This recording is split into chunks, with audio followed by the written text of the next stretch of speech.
Assalamualaikum warahmatullahi wabarakatuh. Muslimin muslimat yang dirahmati Allah sekalian, alhamdulillah kita masih lagi berada dalam bulan Ramadan Al-Mubarak, yang mana padanya Allah Subhanahu wa taala melipat gandakan ganjaran bagi mereka yang melakukan perkara-perkara kebaikan, dan juga Allah Subhanahu wa taala gembira dan Allah Subhanahu wa taala memberikan rahmat dan juga limpahan kurnia kepada mereka yang berpuasa.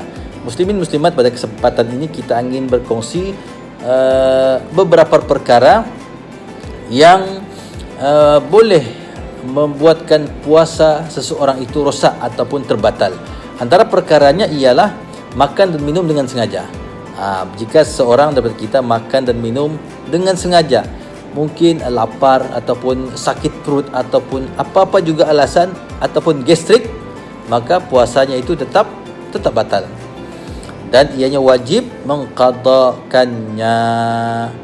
Baik, bagaimana pula keadaan bagi mereka yang makan dan minum secara tidak sengaja ataupun terlupa? Maka dalam situasi itu Rasul sallallahu alaihi wasallam telah bersabda, yang maksudnya sesiapa yang terlupa ketika berpuasa lalu makan ataupun minum, maka dia hendaklah meneruskan puasanya.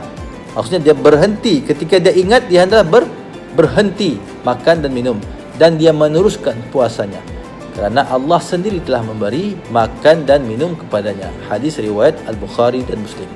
Maka maksudnya, tuan-tuan dan puan-puan, muslimin muslimat yang dirahmati Allah sekalian, jika salah seorang daripada kita secara tidak sengaja makan minum, maka puasanya tidak terbatal.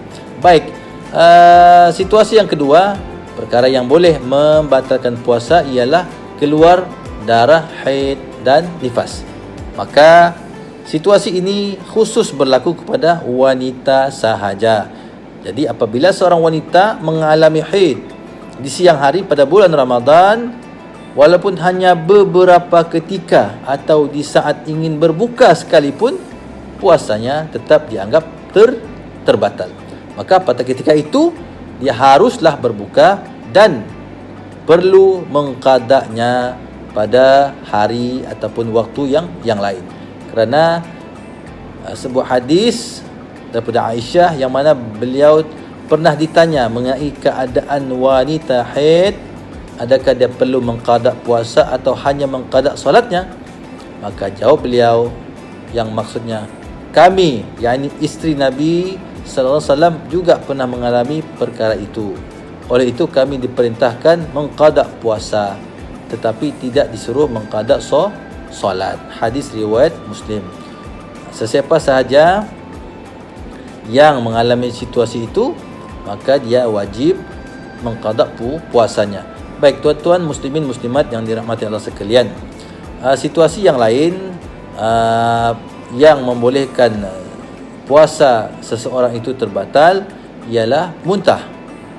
Apabila seseorang itu muntah dengan sengaja, seperti menjolokkan jarinya ke dalam mulut untuk mengeluarkan sesuatu, maka puasanya terbatal dan wajib mengqadanya pada bulan yang lain. Tetapi jika termuntah, puasanya tetaplah sah dan boleh meneruskan puasanya, seperti sabda Nabi Muhammad sallallahu alaihi wasallam, sesiapa yang muntah secara tidak sengaja dalam keadaan berpuasa, maka dia tidak perlu mengqadanya.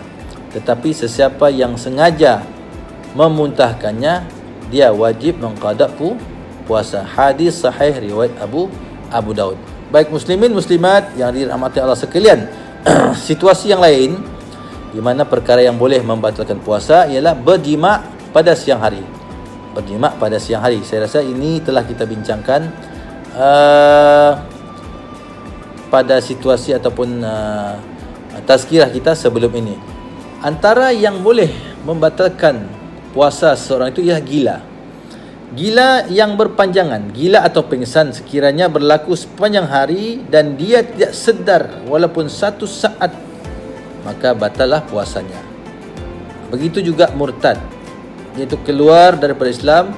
Ulama bersepakat bahawa sesiapa yang murtad pada masa yang sama dia sedang berpuasa, maka batallah puasanya dan wajib qada hari yang ia murtad sekiranya ia kembali memeluk Islam. Di samping itu, pengsan ataupun gila sepanjang hari sekiranya berlaku pada hari ataupun pada waktu ia berpuasa, maka terbatallah juga puasanya. Muslimin muslimat yang dirahmati sekalian, mudah-mudahan ianya bermanfaat kepada kita semua dalam kita menjalani rutin puasa kita pada bulan Ramadan Al-Mubarak ini, dan sama-sama kita saling ingat memperingati. Mudah-mudahan ingat memperingati itu akan lebih memperbaiki amal-amal kita di masa-masa yang akan datang. Sekian. Assalamualaikum warahmatullahi wabarakatuh.